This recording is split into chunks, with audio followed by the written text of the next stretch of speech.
ഒരു പുതിയ വീഡിയോയിലേക്ക് സ്വാഗതം. ഇന്ന് നമ്മൾ സംസാരിക്കാൻ പോകുന്നത് മർച്ചന്റ് നേവിയിൽ ഒരു +2 കഴിഞ്ഞ വിദ്യാർത്ഥി എങ്ങനെ ജോയിൻ ചെയ്യാം എന്ന കാര്യത്തെ പറ്റിയാണ്.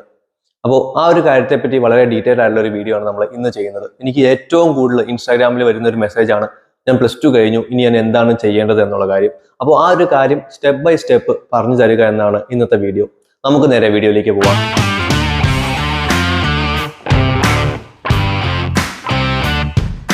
ആദ്യമായിട്ട് ഞാനൊരു കാര്യം പറയട്ടെ.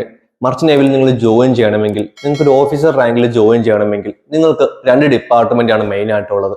ഒന്ന് ഡെക് ഡിപ്പാർട്ട്മെന്റും രണ്ടാമത്തത് എഞ്ചിൻ ഡിപ്പാർട്ട്മെന്റും. ഇതിനെപ്പറ്റിയുള്ള ഡീറ്റെയിൽ ആയിട്ടുള്ള വീഡിയോസ് നമ്മൾ ഓൾറെഡി ചെയ്തിട്ടുണ്ട്, ദയവായിട്ട് അത് കാണുക. നിങ്ങൾക്ക് ഷിപ്പിൽ ഒരു നാവിഗേറ്റിംഗ് ഓഫീസർ അല്ലെങ്കിൽ ഷിപ്പ് ഓടിക്കേണ്ട ആ ഒരു ഭാഗത്തേക്കാണ് പോകേണ്ടത്. അങ്ങനത്തെ ജോബിലാണ് നിങ്ങൾക്ക് പോകേണ്ടതെങ്കിൽ നിങ്ങൾ നാവിഗേറ്റിംഗ് സൈഡിലേക്ക് അല്ലെങ്കിൽ നാവിഗേറ്റിംഗ് ഓഫീസർ ആവാൻ വേണ്ടിയുള്ള കോഴ്സാണ് എടുക്കേണ്ടത്. അല്ല, നിങ്ങൾക്ക് മിഷനറീസ് ഒക്കെ ആയിട്ട് വർക്ക് ചെയ്യാനാണ് ഇഷ്ടമെങ്കിൽ നിങ്ങൾ എഞ്ചിനീയറിംഗ് സൈഡിലേക്കാണ് പോവേണ്ടത്. ഞാൻ വളരെ സിമ്പിൾ ആയിട്ടാണ് പറഞ്ഞു തരുന്നത്. അപ്പോൾ നിങ്ങൾക്ക് ആ ഒരു കാര്യങ്ങൾ ഉൾക്കൊള്ളാൻ പറ്റുമെന്ന് വിചാരിക്കുന്നു. അപ്പോൾ ഈ ഒരു കാര്യത്തിൽ നമുക്ക് ആരും സഹായിക്കാൻ പറ്റില്ല. ഇതാണോ നല്ലത്, നിങ്ങളുടെ അഭിരുചി എന്താണോ അതനുസരിച്ച് വേണം നിങ്ങൾ ഒരു കോഴ്സ് എടുക്കാൻ. നിങ്ങൾക്ക് ഷിപ്പിൽ ക്യാപ്റ്റൻ ആവണമെങ്കിൽ നിങ്ങൾ ഈ ഒരു നാവിഗേറ്റിംഗ് സൈഡിലേക്കാണ് പോകേണ്ടത്. അല്ല, നിങ്ങൾക്ക് ഷിപ്പിൽ ഒരു ചീഫ് എഞ്ചിനീയർ ആയിട്ടാണ് ഭാവിയിൽ വരേണ്ടത്, നിങ്ങൾക്ക് മിഷനറീസ് ആയിട്ട് വർക്ക് ചെയ്യാനാണ് ഇഷ്ടമെങ്കിൽ തീർച്ചയായിട്ടും നിങ്ങൾ എടുക്കേണ്ടത് എഞ്ചിൻ ഡിപ്പാർട്ട്മെന്റ് ആണ്, അല്ലെങ്കിൽ എഞ്ചിനീയറിംഗ് സൈഡിലേക്കാണ് പോകേണ്ടത്. അപ്പോൾ ഈ ഒരു കാര്യം നിങ്ങൾ ഫസ്റ്റ് ഡിസൈഡ് ചെയ്യുക. നിങ്ങൾക്ക് ഷിപ്പിൽ ഏത് ഡിപ്പാർട്ട്മെന്റിലുള്ള ഓഫീസറാണ് ആവേണ്ടത്, ഡെക് ഡിപ്പാർട്ട്മെന്റിലാണോ എഞ്ചിൻ ഡിപ്പാർട്ട്മെന്റിലാണോ? അപ്പോൾ ആ ഒരു കൺഫ്യൂഷൻ കഴിഞ്ഞു.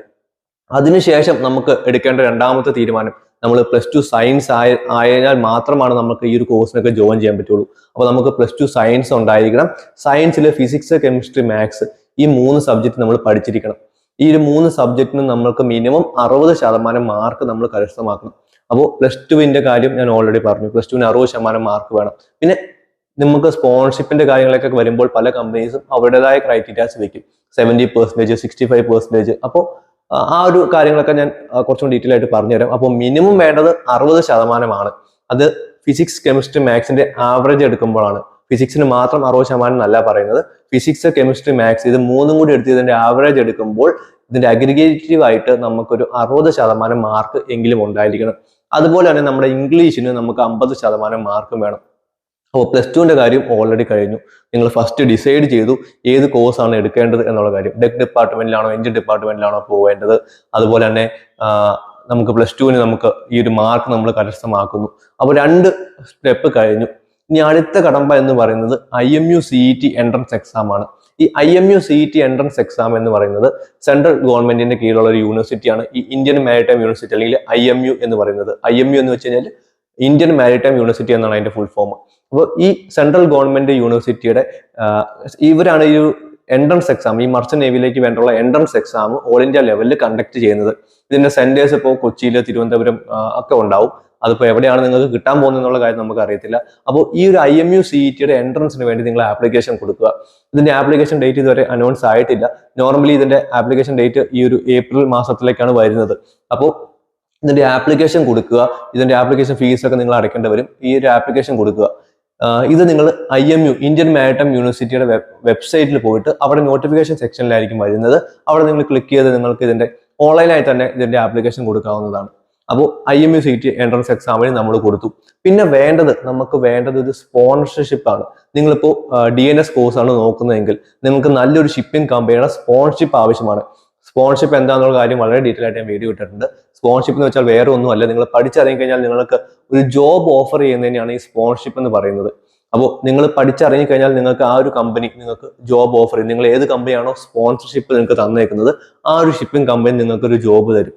അല്ലാണ്ട് നമ്മൾ സ്പോൺസർഷിപ്പ് ഇല്ലാണ്ട് പഠിച്ചാലുള്ള കുഴപ്പമെന്ന് വെച്ച് കഴിഞ്ഞാൽ നമുക്ക് ജോബ് കിട്ടേണ്ട കാര്യം വരുമ്പോൾ വളരെ ബുദ്ധിമുട്ടായിരിക്കും. ഈ ഒരു ഫീൽഡിലേക്ക് നമുക്ക് എൻട്രി ലെവലിൽ കയറി പറ്റാൻ ഭയങ്കര ബുദ്ധിമുട്ടാണ്. തീരെ ചാൻസ് ഇല്ലാത്തൊരവസ്ഥ തന്നെയാണുള്ളത്.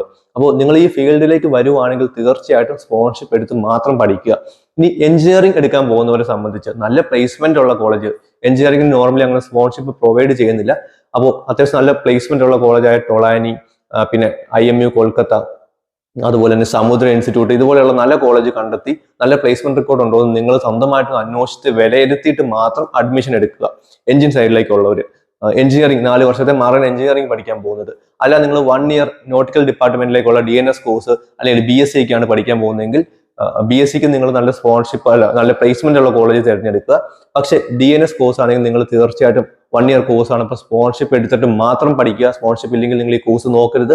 അടുത്ത പ്രാവശ്യം അടുത്ത ഫെബ്രുവരി ബാച്ചിലേക്ക് പിന്നെ നിങ്ങൾ ട്രൈ ചെയ്യുകയാണ് വേണ്ടത്. സ്പോൺഷിപ്പ് ഇല്ലാണ്ട് തീർച്ചയായിട്ടും ഈ ഒരു കോഴ്സിന് ജോയിൻ ചെയ്യരുത്. അപ്പോൾ അടുത്തായിട്ട് നമുക്ക് വേണ്ട കടമ്പ എന്ന് പറഞ്ഞാൽ നമുക്ക് സ്പോൺഷിപ്പിന് ആപ്ലിക്കേഷൻ കൊടുക്കുക എന്നുള്ള കാര്യമാണ്. അതിനായിട്ട് നിങ്ങൾ ആംഗ്ലോ ഈസ്റ്റേൺ, ഗ്രേറ്റ് ഈസ്റ്റേൺ, സമുദ്ര ഇൻസ്റ്റിറ്റ്യൂട്ട് ഏതൊക്കെ കമ്പനീസ് ആണ് സ്പോൺഷിപ്പ് ചെയ്യേണ്ടതെന്നുള്ള കാര്യം നമ്മൾ ഓൾറെഡി വീഡിയോ ചെയ്തിട്ടുണ്ട്. ആ ഒരു കമ്പനീസിനൊക്കെ കേട്ട് സ്പോൺഷിപ്പിനുള്ള ആപ്ലിക്കേഷൻ കൊടുക്കുക. അതിനുശേഷം അവരൊരു റിട്ടേൺ എക്സാം കണ്ടക്ട് ചെയ്യും. നോർമലി അത് ചെന്നൈ, ബോംബെ, ചിലപ്പോൾ കൊച്ചിയിൽ സെന്റർ ഉണ്ടാവും. അതൊക്കെ ഡിപ്പെൻസ് ആണ്, നമുക്കൊന്നും പറയാൻ പറ്റില്ല. അതനുസരിച്ച് നിങ്ങൾക്ക് ആ ഒരു എക്സാമിന് വേണ്ടി പോകേണ്ടി വരും. ആ എക്സാം പാസ്സായാൽ നിങ്ങൾക്കൊരു ഇന്റർവ്യൂ ഉണ്ടാവും. ഈ ഒരു ഇന്റർവ്യൂ പാസ്സായാൽ നിങ്ങൾക്ക് സ്പോൺഷിപ്പ് കിട്ടുന്നതായിരിക്കും. അപ്പോൾ നമുക്ക് വേണ്ട 3 കാര്യമാണ് നമുക്ക് വേണ്ടത്. അത് സ്റ്റെപ്പ് ബൈ സ്റ്റെപ്പ് ഞാൻ ഒന്നും കൂടി പറഞ്ഞുതരാം. നമുക്ക് വേണ്ടത് +2ന് 60% മാർക്ക്. ഇപ്പോൾ ആംഗ്ലോ ഈസ്റ്റേൺ എടുക്കുവാണെങ്കിൽ 60% പോരാ, 65% വേണം. MSc എടുക്കുമ്പോഴും 65% വേണം. അപ്പോൾ ഓരോ കമ്പനീസിനും ചിലപ്പോൾ അവരുടേതായ ഡിമാൻഡ്സ് ഉണ്ടാവും. അതനുസരിച്ച് നിങ്ങൾക്ക് ആ ഒരു മാർക്ക് വേണം. അപ്പോൾ +2ന് ഏറ്റവും കുറഞ്ഞ 60% വേണം. അതിൽ എത്ര കൂടുവോ അത്ര നല്ലതാണ്. 60% എന്ന് വെച്ചാൽ ഫിസിക്സ്, കെമിസ്ട്രി, മാത്സ് മാത്രമാണ് ഇവർ നോക്കുന്നത്. ഇതിന് നല്ല മാർക്ക് നിങ്ങൾക്ക് ഉണ്ടായിരിക്കണം. അപ്പോൾ ആ ഒരു കാര്യം കഴിഞ്ഞു. അതിന്റെ റിസൾട്ട് വരാൻ എന്തായാലും കുറച്ച് ജൂണൊക്കെ ആവുമല്ലോ. അപ്പോൾ നിങ്ങൾക്ക് നിങ്ങൾ +2 എക്സാം കഴിഞ്ഞു, നിങ്ങളുടെ ആ ഒരു ഫസ്റ്റ് സ്റ്റെപ്പ് കഴിഞ്ഞു. രണ്ടാമത്തെ സ്റ്റെപ്പായിട്ട് നിങ്ങൾ സ്പോൺഷിപ്പിന് ആപ്ലിക്കേഷൻ കൊടുത്തിടുക. ഏതൊക്കെ കമ്പനീസ് ആണോ നല്ലത് നിങ്ങൾക്ക് തോന്നുന്നത് അതിനെപ്പറ്റി നിങ്ങൾ നല്ല ഡീറ്റെയിൽ ആയിട്ട് അന്വേഷിച്ചിട്ട് നിങ്ങൾ സ്പോൺഷിപ്പ് ആപ്ലിക്കേഷൻ കൊടുക്കുക. മാക്സിമം എത്ര കമ്പനി കൊടുക്കാൻ പറ്റുമോ അത്ര നല്ല കമ്പനീസിൽ കൊടുക്കുക. ഓക്കെ, അത്യാവശ്യം നല്ലൊരു കമ്പനി ആണെന്ന് നിങ്ങൾ ഉറപ്പ് വരുത്തിയ ശേഷം മാത്രം സ്പോൺഷിപ്പിന് കൊടുക്കുക. അപ്പോൾ സ്പോൺഷിപ്പ് കൊടുത്തു. അതിനുശേഷം IMU CET എൻട്രൻസിന് ആപ്ലിക്കേഷൻ കൊടുക്കുക, അതിന് പ്രിപ്പയർ ചെയ്യുക. ഈ 3 സ്റ്റെപ്പാണ് ചെയ്യേണ്ടത്. പിന്നെ ചിലവർ ചോദിക്കുന്ന ഒരു കാര്യമാണ്, ഈ IMU CET ആണ് ആദ്യം കൊടുക്കേണ്ടത്, സ്പോൺഷിപ്പ് ആണ് ആദ്യം കൊടുക്കേണ്ടത്? ഇതിലൊന്നും നമുക്കിവിടെ വലിയ കാര്യമൊന്നുമില്ല. നിങ്ങൾക്ക് ഏത് വേണമെങ്കിലും ആദ്യമേ കൊടുക്കാം. പക്ഷെ നിങ്ങൾ IMU CET നോക്കി ഇരുന്ന് കഴിഞ്ഞാൽ ചിലപ്പോൾ സ്പോൺഷിപ്പിന്റെ ഡേറ്റ് ഒക്കെ കഴിഞ്ഞാൽ എക്സാം കഴിഞ്ഞു പോകും. സോ ഏതാണ് ആദ്യം വരുന്നത് അത് ആദ്യമേ കൊടുക്കുക. അതിൽ നമുക്കൊരു വേറെ ഡൗട്ട്സ് ഒന്നും അടിക്കേണ്ട കാര്യമില്ല. നമുക്ക് at the time of admission നമ്മുടെ കോഴ്സ് സ്റ്റാർട്ട് ചെയ്യാൻ പോകുന്നത് DNS കോഴ്സൊക്കെയാണ്, ഏത് കോഴ്സായാലും സ്റ്റാർട്ട് ചെയ്യാൻ പോകുന്നത് ഓഗസ്റ്റ് മാസമായിരിക്കും. അപ്പോൾ ഓഗസ്റ്റ് മാസം നിങ്ങളുടെ കയ്യിൽ നിങ്ങൾ ഈ ഒരു കോളേജ് ജോയിൻ ചെയ്യുമ്പോൾ നിങ്ങളുടെ കയ്യിൽ 3 സാധനം ഉണ്ടായിരിക്കണം. 1 +2ന് ഈ മാർക്ക് ഉണ്ടായിരിക്കണം. 2 IMU CET നിങ്ങൾക്ക് റാങ്ക് ലിസ്റ്റിൽ പേര് വരണം. നിങ്ങൾക്ക് ടോപ്പ് റാങ്ക് വന്നൊന്നുമില്ല, പക്ഷെ റാങ്ക് ലിസ്റ്റിൽ നിങ്ങൾ ക്വാളിഫൈ ആയിരിക്കണം. 3ാമത്തെ കാര്യം എന്ന് വെച്ച് കഴിഞ്ഞാൽ നിങ്ങൾക്ക് നല്ല കമ്പനിയുടെ സ്പോൺഷിപ്പ് വേണം.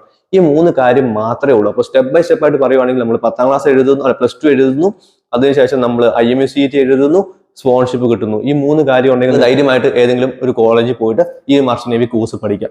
നോർമലി സ്പോൺഷിപ്പ് കൊടുക്കുന്ന കോളേജിനെ പറ്റിയൊക്കെ ഞാൻ ഓൾറെഡി ഡീറ്റെയിൽ ആയിട്ട് വീഡിയോ ചെയ്തിട്ടുണ്ട്. അപ്പോൾ അത് കണ്ടിട്ടില്ലെങ്കിൽ തീർച്ചയായിട്ടും ആ ഒരു വീഡിയോ കാണുക.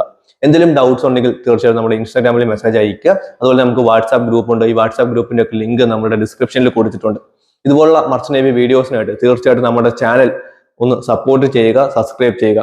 പുതിയൊരു വീഡിയോയുമായിട്ട് നമുക്ക് വീണ്ടും കാണാം. അതുവരേക്കും it's me baby signing out.